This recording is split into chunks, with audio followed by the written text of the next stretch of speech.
దేశాలు ఇటు వారి యొక్క ఆర్థిక మూలాలపై దాడులు చేసుకుంటున్నారు. ఇప్పుడు చమురు వైపు యుద్ధం తిరిగినట్లుగానే ప్రధానంగా అర్థమవుతోంది. ఇరాన్ లోని కర్గ్ ద్వీపంపై అమెరికా దాడి చేసిన నేపథ్యంలో ఆ దాడిలో ఇరాన్ లోని కర్గ్ ద్వీపంలోని సైనిక స్థావరాలు దాదాపు ధ్వంసమైనట్టు తెలుస్తుంది.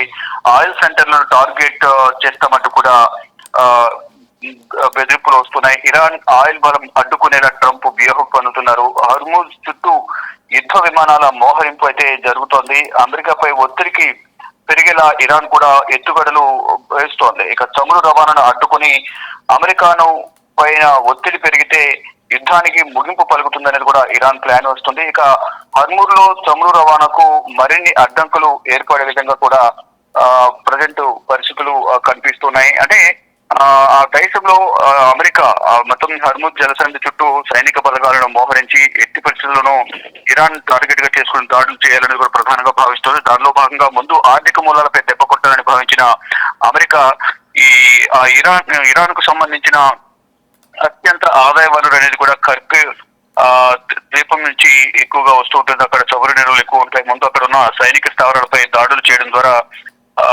తర్వాత కర్గు ద్వీపంలో ఉన్న చమురుపై దాడి చేయొచ్చు. దాని ద్వారా ఆర్థికంగా ఇంకా ఇబ్బందులు ఎదుర్కొనే అవకాశం ఉంటుంది ఇరాన్ అని భావించిన అమెరికా అక్కడ దాడులు చేస్తోంది. దానిలో భాగంగానే అంటే ఈ ప్రధానంగా ఆ దేశంలోని సైనిక ఇతర లక్ష్యాలపై ఇజ్రాయెల్ అలాగే అమెరికా విరుచుకుపడుతున్నాయి. ఇక దిగి రాకుంటే చమురు కేంద్రాలే లక్ష్యం అంటూ కూడా ఆ ట్రంప్ ఆదేశాలు జారీ చేశారు. ఇరాక్ లోని అతిపెద్ద అమెరికా ఎంబసీపై ఇరాన్ దాడి చేసిన నేపథ్యంలో ప్రతీకార దాడులనేవి జరుగుతున్నాయి. అమెరికా ఇజ్రాయెల్ కలిపి ఇరాన్ పై దాడులు చేస్తుంది. ఇక ఇజ్రాయెల్ గల్ఫ్ దేశాలపైన క్షిపణులు బాంబుల వర్షంతో ఇరాన్ విరుచుకుపడుతుంది. యుఏఈలో పోర్టు నగరాలపై దాడులు చేస్తామంటూ కూడా ఇరాన్ హెచ్చరికలు జారీ చేస్తుంది. మరోవైపు హర్మూజ్ కు పలు దేశాల యుద్ధ నౌకలు వస్తాయని కూడా ట్రంప్ వెల్లడించారు. ఇక అదే జరిగితే వారి భూభాగాల్లోకి చొరబడతామని ఇరాన్ కూడా హెచ్చరిస్తుంది. ఒకవేళ హర్మూజ్ జలసంధి వద్ద యుద్ధ నౌకలను మోహరిస్తే గనక మొత్తం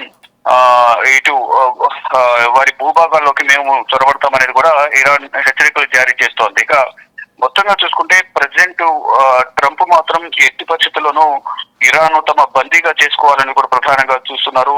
దానిలో భాగంగానే అంటే కొన్ని కీలక వ్యూహాత్మక నిర్ణయాలను ట్రంప్ తీసుకుంటున్నారు. దానిలో భాగంగానే ప్రెసిడెంట్ ఇరాన్ చమురు బలాన్ని అడ్డుకునే విధంగా కూడా కొన్ని కీలక నిర్ణయాలు తీసుకుంటున్నారు. ఆ దేశం అంటే దీన్ని చమురు బలాన్ని అడ్డుకుంటే కనుక ఆ దేశం దిగు వస్తుంది అనేది కూడా అమెరికా వ్యూహంగా కనిపిస్తుంది.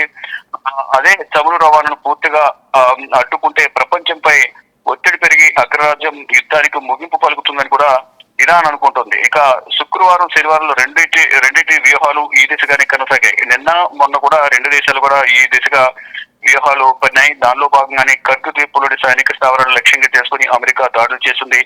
ఇరాన్ ఓటమిని అంగీకరించుకుంటే అక్కడి చమురు క్షేత్రాలను వాటిపై దాడి చేస్తామనేది అమెరికా అధ్యక్షుడు డొనాల్డ్ ట్రంప్ హెచ్చరికలు జారీ చేశారు. ఇటు హర్మూజ్ జలసంధిలో చమురు రవాణాను ఇరాన్ మరిన్ని అడ్డంకులు సృష్టిస్తోంది. దీన్ని అడ్డుకోవడానికి పలు దేశాలు యుద్ధ నౌకలను పంపుతామంటూ కూడా ట్రంప్ హెచ్చరికలు జారీ చేశారు ఇరాన్ కు. అయితే ప్రధానంగా ఇప్పుడు హర్మూజ్ జలసంధి వద్ద అమెరికాకు సంబంధించిన సైనికులను యుద్ధ నౌకలను కూడా అక్కడికి మోహరించే విధంగా ఏర్పాట్లు చేస్తున్నారు. మోహరించడం ద్వారా ఈ హర్మూజ్ జలసంధిని తమ అధీనంలోకి తీసుకుని ఇరాన్ దాడులను అడ్డుకోవాలనేది కూడా ప్రధానంగా భావిస్తున్నట్టు తెలుస్తుంది. దానిలో భాగంగానే ఇక్కడ హర్మూజ్ జలసంధికి ప్రధానంగా ఈ యుద్ధ నౌకలను మోహరించేందుకు ప్రయత్నాలు చేస్తున్నారు. ఇక అమెరికా దాడుల వల్ల కర్గ్ లోని చమురు క్షేత్రాలకు ఎటువంటి నష్టం జరగలేదనేది ఇరాన్ చెందిన ప్రముఖ వార్తా సంస్థ వెల్లడించింది. అయితే ఈ దాడుల వల్ల 15 చోట్ల పేలుళ్లు చోటు చేసుకున్నాయనేది కూడా ప్రధానంగా తెలియజేశారు. అదే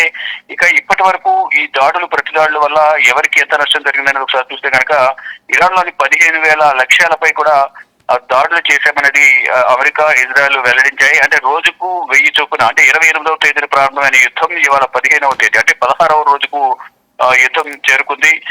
అంటే రోజుకు 1000 ప్లేసెస్ ఒక్కొక్క ప్రాంతంలో ఒక్కొక్క విధంగా దాడులు చేస్తూ కూడా 15,000 ప్రాంతాలను లక్ష్యాలను టార్గెట్ గా చేసుకుని దాడులు చేసే నేపథ్యంలో ఇటు ఇరాన్ ఆర్థికంగా చాలా వరకు ఇబ్బందులు ఎదుర్కొంటూ ఉంది. మరోవైపు ఈ దాడులకు సంబంధించి అమెరికా రక్షణ శాఖ మంత్రి పిట్స్ హెగ్సేత్ కొన్ని కీలక ప్రకటనలు చేశారు. అమెరికా ఇజ్రాయెల్ దాడుల్లో 52 సాంస్కృతిక కేంద్రాలు ధ్వంసమయ్యాయంటూ కూడా ఇరాన్ స్పష్టం చేసింది. ఇక లెబనాన్ పై ఇజ్రాయెల్ దాడులను కొనసాగిస్తోందంటూ కూడా తెలియజేశారు. ఇక ఇప్పటిదాకా ఆ దేశంపై జరిగిన దాడుల్లో 800 మందికి పైగా మృతి చెందారు. దాదాపు 8,50,000 మంది నిరాశ్రయులయ్యారు. ఇక ఇజ్రాయెల్ దాడిలో మొత్తం 26 మంది వైద్య సిబ్బంది కూడా మరణించారు. మరో 51 మందికి తీవ్ర గాయాలయ్యాయి.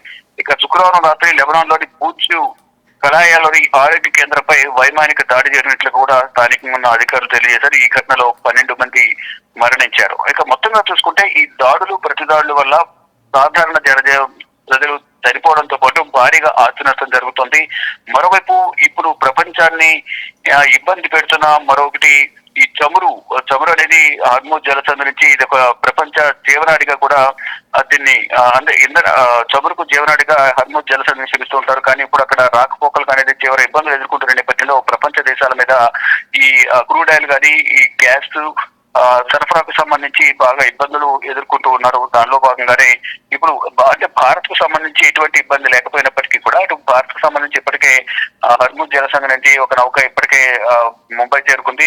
రేపు ఎల్లుండిలో మరో నందాదేవి ఇంకొక నౌక 2 నౌకలు రేపు ఎల్లుండి చేరుకోబోతున్నాయి. మరో 6 నౌకలకు కూడా ఇరాన్ అనుమతించిన నేపథ్యంలో హర్ముజ్ జలసంధి నుంచి మరో 6 నౌకలు త్వరలోనే భారత్ కు చేరుకుంటాయి. అవన్నీ చేరుకుంటే కనుక భారత్ కు ఎటువంటి ఇబ్బంది లేకుండా గ్యాస్ కానీ డీజిల్ పెట్రోల్ ఇటువంటి వాటికి ఎటువంటి ఇబ్బంది లేకుండా సరఫరా చేసేందుకు భారత ప్రభుత్వం ఎప్పటికప్పుడు ప్రణాళికలు సిద్ధం చేస్తుంది. అధికారులతో కేంద్ర పెట్రోలియం శాఖ మంత్రి హర్దీప్ సింగ్ పురి కూడా సమీక్షా సమావేశాలు నిర్వహిస్తూ ఉన్నారు. అయితే ప్రజెంట్ సిచ్యువేషన్ చూసుకుంటే కనుక అంటే కృత్రిమంగా కొంతమంది కొరత క్రియేట్ చేసే అవకాశం కల్పిస్తుంది. దానికి సంబంధించి ఎప్పటికప్పుడు సమీక్షలు నిర్వహించాలి, చర్యలు తీసుకోవాలంటూ కూడా కేంద్ర ప్రభుత్వం రాష్ట్రాలకు ఆదేశాలు జారీ చేసింది. ఎవరైతే బ్లాక్ లో ఈ విక్రయిస్తారో వారందరిపై చర్యలు తీసుకోవాలని కూడా సూచించింది. అంటే యుద్ధం ఒక 2 దేశాల మధ్య ఆధిపత్యం వల్ల మొదలైన యుద్ధం ఇప్పుడు సాధారణ ప్రజలు ఇబ్బందులు ఎదుర్కొనే విధంగా కూడా ఇప్పుడు ప్రజెంట్ సిచ్యువేషన్ ఎదురైందనేది కూడా ప్రధానంగా తెలుస్తోంది. అయితే ఇప్పుడు ఈ దాడులు ప్రతిదాడుల వల్ల ఈ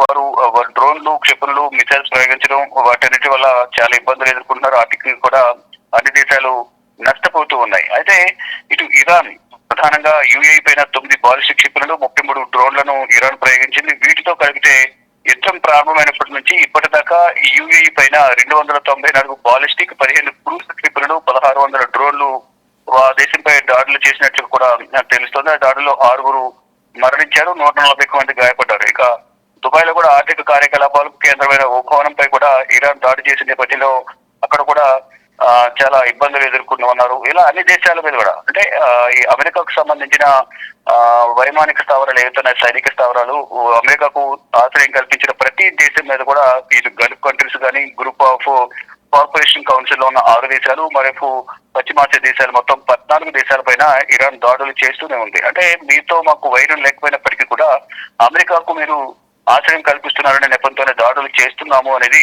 ప్రధానంగా ఇరాన్ చెప్తుంది. దానిలో భాగంగానే ఒకవైపు యుద్ధాన్ని ముగించాలంటే కొన్ని కండిషన్స్ పెడుతున్నాము, దానికి అంగీకరించాలంటూ కూడా మసూద్ పెజిష్కియన్ ఇరాన్ అధ్యక్షుడు 3 కండిషన్స్ పెట్టారు. అంటే యుద్ధం ముగించాలంటే నష్టపరిహారం, మా హక్కులను కాపాడాలి, భవిష్యత్తులో మాపై దాడి చేయొద్దు అనేది ప్రధానంగా కండిషన్స్ పెట్టిన నేపథ్యంలో ఇప్పటి వరకు దాని ప్రతిస్పందన కరువైంది. కానీ దాడులు ప్రతిదాడులు అయితే రోజు రోజుకు ఎక్కువ అవుతూ ఉన్నాయి. అయితే ఈ దాడులు ప్రతిదాడుల వల్ల సాధారణంగా చిన్న పిల్లలు కూడా చనిపోతున్నారు, మహిళలు చనిపోతున్నారు, అనేక మంది గాయాల పాలవుతున్నారు. అంటే ఈ యుద్ధం వల్ల ఆర్థికంగా నష్టపోవడంతో పాటు ప్రాణాలను కూడా కోల్పోతున్న పరిస్థితులు కనిపిస్తున్నాయి. మొత్తంగా చూసుకుంటే ఈ అమెరికా రోజు రోజుకు దాడులు చేస్తున్న నేపథ్యంలో ఎట్టి పరిస్థితులను ఇరాన్ ను వారి చెప్పు చేతిలో తీసుకోవాలని కూడా ప్రధానంగా భావిస్తున్నారు. దేశార్థంగా లొంగిపోవడం తప్ప ఎటువంటి ఒప్పందాలు ఉండవు. ఆ ప్రజెంట్ ఉన్న పాలన పగ్గాలు చేపట్టిన ఇరాన్ సుప్రీమో గానీ అధ్యక్షుడు గానీ వీరంతా కూడా తప్పుకోవడం ద్వారా ఇరాన్ ప్రజలకు ఆమోదయోగ్యమైన ప్రభుత్వాన్ని, నాయకుడిని ఎన్నుకుని వాళ్ళు పాలన కొనసాగిస్తారు. కొత్త పాలక వర్గం ఏర్పడిన తర్వాత ఇరాన్ అభివృద్ధికి మేము సహకరిస్తాము అనేది ప్రధానంగా ట్రంప్ చెప్తూ ఉన్నారు. కానీ ఇప్పుడు యుద్ధం అనేది 2 దేశాధినేతల మధ్య ఆధిపత్య పోరాటాలకు కూడా ఇప్పుడు సాధారణ ప్రజలు, ప్రపంచ దేశాల ప్రజలందరూ కూడా ఇబ్బందులు ఎదుర్కొనే విధంగా కూడా దారితీస్తుంది. ఇది కాస్త చమురు వైపు యుద్ధం అనేది తిరుగుతోంది. అదంతా కూడా సరఫరా కాకపోతే ప్రజలందరూ కూడా తీవ్ర ఇబ్బందులు ఎదుర్కొనే అవకాశం ఉంటుంది. కాబట్టి ఇటు ఆర్థికంగా కూడా ఇరాన్ దెబ్బ కొట్టాలంటే ఆర్థిక వనరుగా ఉన్న చమురు నిల్వలపైన దెబ్బ కొట్టాలని ప్రధానంగా భావించింది. దానిలో భాగంగానే కర్గ్ ద్వీపంపై అమెరికా దాడి చేసిన నేపథ్యంలో ప్రజెంట్ సైనిక స్థావరాలపై మాత్రమే దాడి జరిగింది. ఆయిల్ నిల్వలపై కూడా దాడి చేస్తామనేది కూడా ట్రంప్ చెప్తున్నారు. ఒకవేళ దానిపై దాడి చేస్తే ఆర్థికంగా మరింత ఇరాన్ పరిస్థితి గుర్తుపడే అవకాశం అయితే ప్రధానంగా కనిపిస్తుంది. కానీ ఇటు ట్రంప్ చేసే దాడులను ఇరాన్ కూడా ఎప్పటికప్పుడు తిప్పికొడుతుంది.